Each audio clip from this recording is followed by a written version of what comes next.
Hello student, today we again discuss about the chapter number 1 from part 1, the class 12.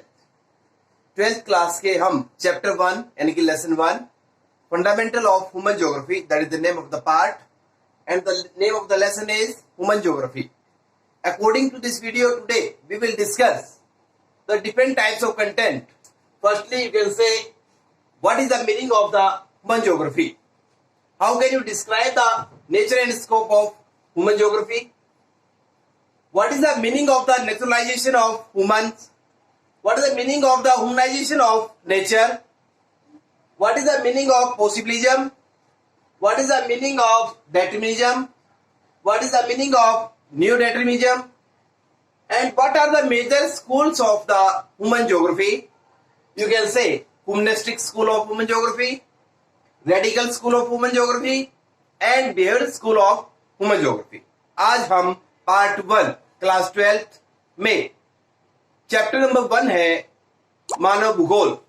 मानव भूगोल का क्या अर्थ है, उसकी प्रकृति और विषय क्षेत्र क्या है, मानव का प्राकृतिकरण का क्या अर्थ है, प्रकृति के मानवीकरण का क्या अर्थ है, संभववाद किसे कहते हैं, निश्चयवाद किसे कहा जाता है, पर्यावरणीय निश्चयवाद क्या है. मानव भूगोल की प्रमुख विचारधाराएं कौन कौन सी हैं, जिनमें कल्याणपरक विचारधारा, रेडिकल विचारधारा और व्यवहारवादी विचारधारा. There are the 3 schools of the human geography. Now we will discuss in details. First, what is the meaning of geography? Geography is the branch of science which tell us about the relationship between the man and earth. That is known as the geography. That is divided in 2 parts. First, physical geography and second is human geography.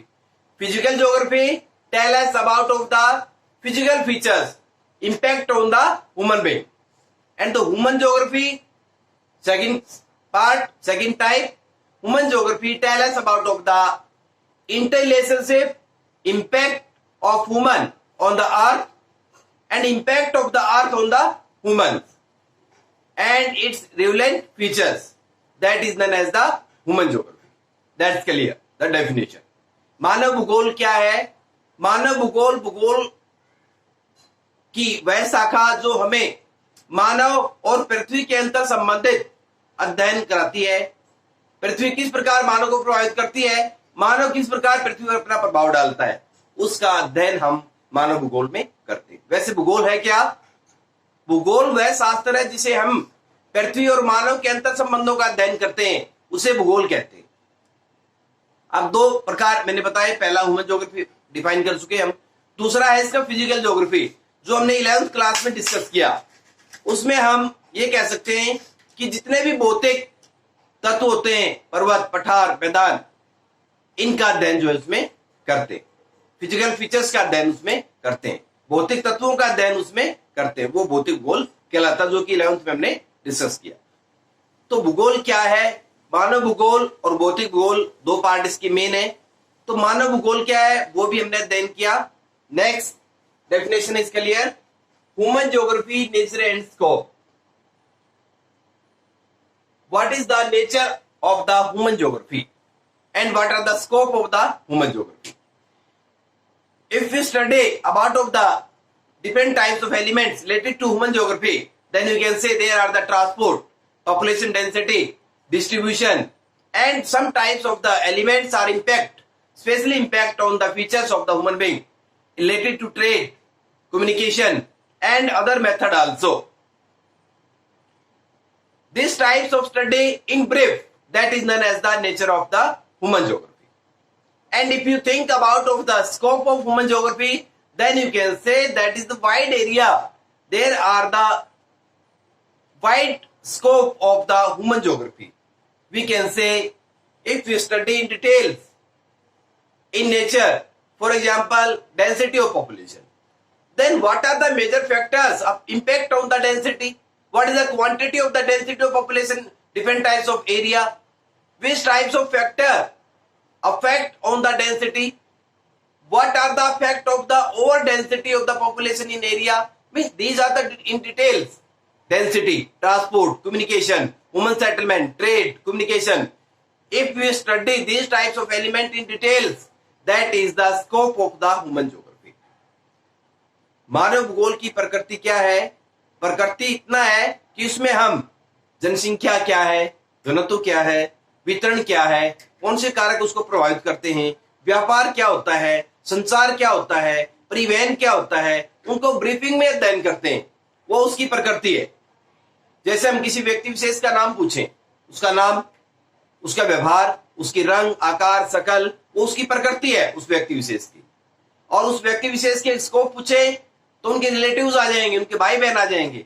इसी तरह मानव भूगोल में प्रकृति में हम brief में अध्ययन करते हैं और स्कोप में ये चीजें डिटेल में हो जाती हैं कि घनत्व क्या है, वितरण क्या है, कौन से कारक प्रभावित करते हैं, परिवहन क्या है, कौन कौन से फैक्टर्स हैं, कौन कौन से सोर्सेज हैं, उन सभी का डिटेल में अध्ययन वो स्कोप में शामिल है।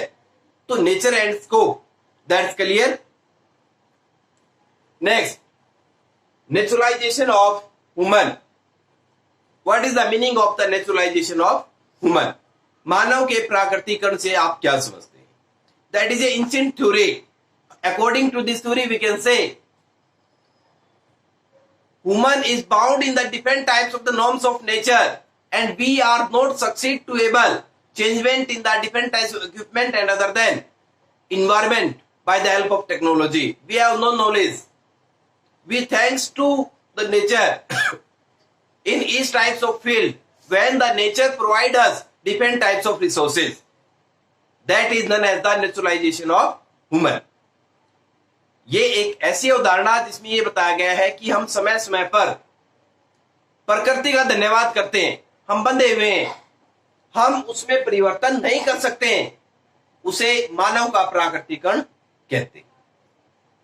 ना हमारे पास इलाज के लिए कोई विशेष तकनीकी है, केवल हम प्रकृति द्वारा प्रदत्त दवाइयां हैं उन्हीं का प्रयोग करते हैं। ना हमारे पास टेक्नोलॉजी है, means we totally bound in the norms of nature. That is known as the naturalization of human. And the second is related to it, humanization of nature. प्रकृति का मानवीकरण. That is opposite of the naturalization of human. Why? Because that is the opposite situation. According to humanization of nature, we can say we can change in the nature by the help of technology. We succeed to able in the change in the environment. We succeed to cross the different types of water bodies, and we also able to change in different types of field related to the human being. यानी कि वो ये ऐसी अवधारणा है जिसमें हम ये कह सकते हैं कि हमने प्रकृति का मानवीकरण कर दिया है। हमारे पास टेक्नोलॉजी है, हमने समुद्रों को ऊपर पुल बना दिए हैं, हमने नदियों के ऊपर पुल बना दिए हैं, हमारे पास अनेक बीमारियों पर अंकुश लगाने के साधन हैं, हमारे पास वो तकनीक है जिससे हम बीमारियों को ठीक कर सकते हैं। इसे हम प्रकृति का मानवीकरण कहते हैं। That is known as the humanisation of nature. That's also clear. What is the meaning of possibilism? ये क्लियर हो गया भी हमारा naturalisation of human and humanisation of nature. What is the meaning of possibilism? What is the meaning of determinism? What is the meaning of neo-determinism? According to possibilism, we can say possibilism is a process in which the geographer tells us we are winner on the earth. We can change in different types of elements of the nature. That is known as the possibilism.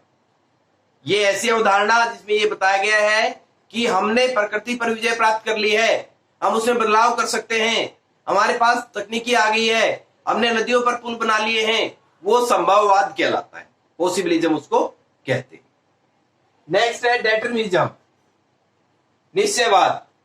इसे new डेटर्मिनिज्म भी कह देते हैं, पर्यावरणीय निश्चयवाद भी कह देते हैं, इन्वायरमेंटल डेटर्मिनिज्म भी कहते हैं. According to this concept we can say we are bound in the norms of nature that is specially based on the ancient time. We have no knowledge, we are not educated, we are not able to change in different types of the elements of the nature. We bound in the norms of nature. That is known as the determinism. उसे निश्चयवाद कहते हैं. इसे पर्यावरणीय निश्चयवाद भी कहा जाता है, जिसमें हम प्रकृति के सभी तत्वों का थैंक्स करते हैं। प्रकृति जो हमें तत्व प्रदान करती है, पर्यावरण जो हमें देता है, उसका धन्यवाद करते हैं हम। इसके अलावा हम विभिन्न प्रकार की जो चीजें प्राकृतिक तौर पर हमें मिलती हैं, उसमें भी प्रकृति का हम थैंक्स करते हैं। उसे हम डेटर्मिज्म कहते हैं। New determinism, that is a new concept, और according to this concept we can say we are not bound, we are not winner. That is the adjustment for a short time. If you think about of the red and green light, then you can say on the red light we stop. After green light we move. That is known as the new determinism. That is the adjustment for a short time to complete the requirement of people, to complete the requirement of different types of population.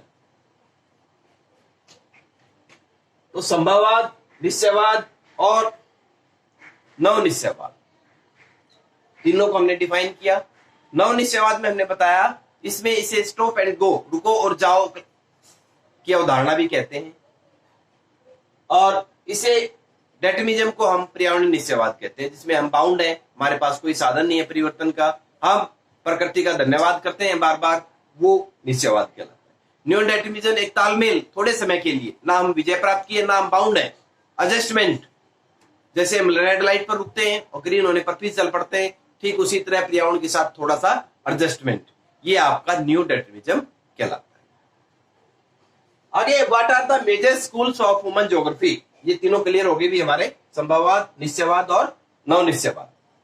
School of human geography, मानव भूगोल की प्रमुख विचारधाराएं कौन कौन सी हैं? There are three schools of the human geography: humanistic, radical, and behavioral. There are three types of the schools of the human geography. मानव भूगोल के यहाँ पर तीन स्कूल्स हैं: मानवतावादी या कल्याणपरक, रेडिकल और व्यवहारवादी। फर्स्ट है humanistic.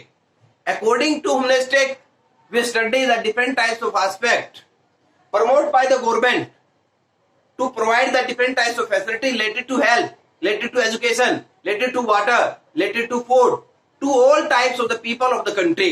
That is known as the humanistic school of the human geography. मानवतावादी या कल्याणपरक विचारधारा क्या है? जिसमें सरकार लोगों को शिक्षा, भोजन, स्वास्थ्य, अनेक सुविधाओं से परिपूर्ण करती है, उनको विकसित करती है, इसका अध्ययन इसमें करते हैं, उसे मानवतावादी या कल्याणपरक विचारधारा कहते हैं। Radical schools of human geography, according to this school of human geography, we can say that is based on the Marxism theory.